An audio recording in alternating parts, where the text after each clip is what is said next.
Hello everyone and welcome back to the channel. In this video today, back in with more Sabaton reactions, and this is to the first soldier, and it said France's Albert Severin Roche, I don't know if I said his name right, became known as the first soldier of France for his heroism and bravery.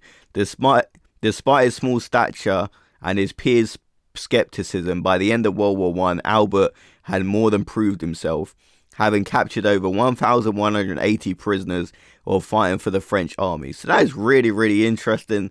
So let's kind of hear the song. I guess it's going to go a bit more in depth, and we're about to hear something amazing. Let's go.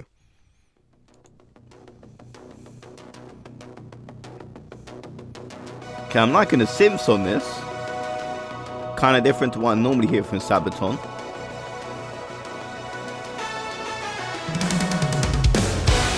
Oh, okay, yeah, this is what I was expecting.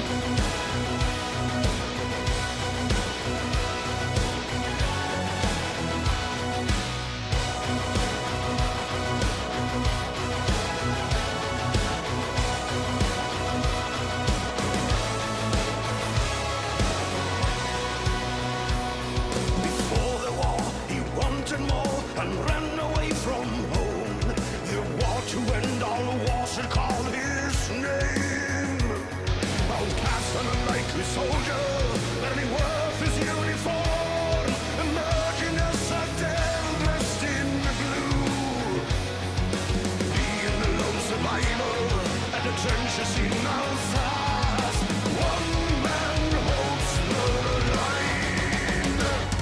From the south to the front to the battlefield, from a farm to a hero of France, serves his country courageous and fearless as he holds the Kaiser's advance. From the south to the front into no man's land, from a farm to the end of the road, son of France is the first on the front line, coming home, and his story being known.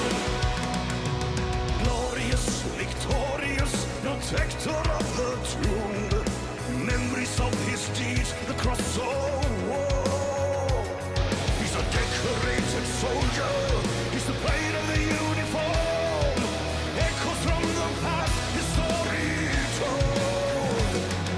Lined up for execution, saying his captain's lie. Oh, okay.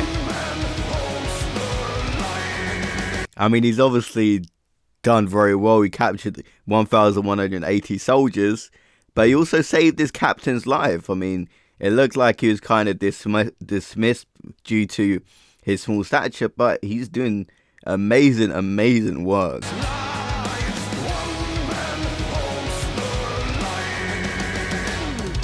the south to the front to the battlefield, from a farm to a hero of France, serves his country courageous and fearless as he holds the Kaiser's advance. From the south to the front into no man's land, from a farm to the end of the road, son of France is the first on the front line, coming home, and his story being known.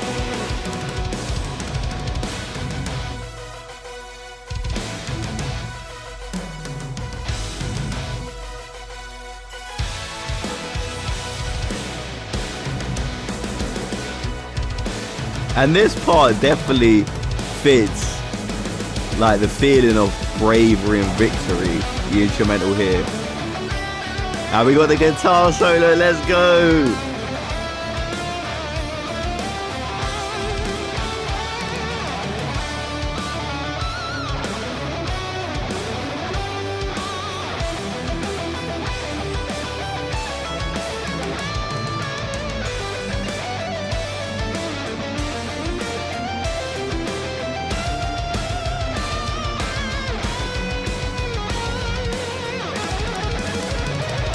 From the south to the front to the battlefield, from a farm to a hero of France, serves his country courageous and fearless as he holds the Kaiser's advance. From the south to the front into no man's land, from a farm to the end of the road, son of France is the first on the front line, coming home, from the south to the front to the battlefield, from a farm to a hero of France, serves his country courageous and fearless as he holds the Kaiser's advance. From the south to the front into no man's land, from a farm to the end of the road, son of France is the first on the front line, coming home, and his story being known. That was awesome, man.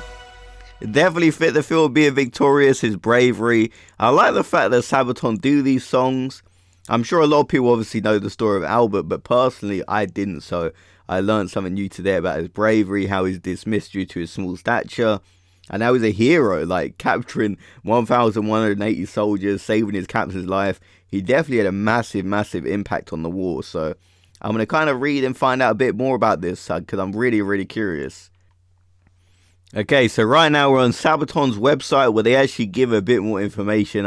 I don't know if you guys want to stick around, but I'm going to read it for a little bit, okay? So the Great War saw many people rise to prominence. Some remain famous and part of history. Others, however, were lost and succumbed to the fog of war, which is kind of sad. And it said one of these mostly forgotten individuals is Albert Severin Roche, was once hailed the first soldier of France. Okay, so they're actually paying tribute to someone who's sadly is mostly forgotten despite having a massive, massive impact. They said he was born in 1895 and was one of 3 children. His parents were simple farmers in the French community. He was not keen on being a farmer and longed for danger and adventure like many other young men. He tried to enlist in 1913. However, the French Army Assessment and Board rejected him immediately. He was considered too puny and not physically strong enough to become, I assume that's a soldier, I'm not exactly sure what that means. And he reluctantly returned to his family's farm, where history was able to give Albert a second chance soon enough. Okay, that's actually really interesting because I feel like a lot of people, that's kind of like a blessing to not have to go to war. Like, people do want to fight for their country, but if they're saying you don't have to go, some people might take that as a blessing. But it says, when the Great War called the sons of France to arms in August 1914, he was ready to set out for his front lines. His father was not happy with the decision and said no. So he packed the bags and sneaked out in the middle of the night. Okay, that's really, really interesting. So he actually disobeyed his father's orders and ran off to join the army. As I said, the officers of the board did not look too closely at the requirements, as the armies needed volunteers to close the ranks against the German advances as quickly as possible. And I said these were typically light infantry, quite similar to the German Jaegers. Okay. I'm probably going to read all this off screen because, yeah, I don't want to sit here reading it all because I'm not the best reader, if I'm being honest, especially while recording it. But I kind of just wanted to get a bit more information on his background, his history. And I'm definitely going to read some more of his accomplishments. But I was kind of curious about him getting rejected. I kind of wish they said his height, how much he weighed. I'll probably Google that after because I'm kind of curious to get rejected from the army. I thought during this period, like, they needed soldiers. Like, unless you're like really, really, disabled or sadly disabled or something like that, then I thought they would pretty much take you. But it kind of reminds me of that scene from Captain America 1, where he is very courageous. He jumps in front of a grenade, but people dismiss him due to his small stature. So I don't know if Captain America was kind of based on his story, but I definitely see like a very similar comparison between him and Albert. Obviously, Albert's French, but you get where I'm going. So I'll see you guys next video. Have a great day, everyone.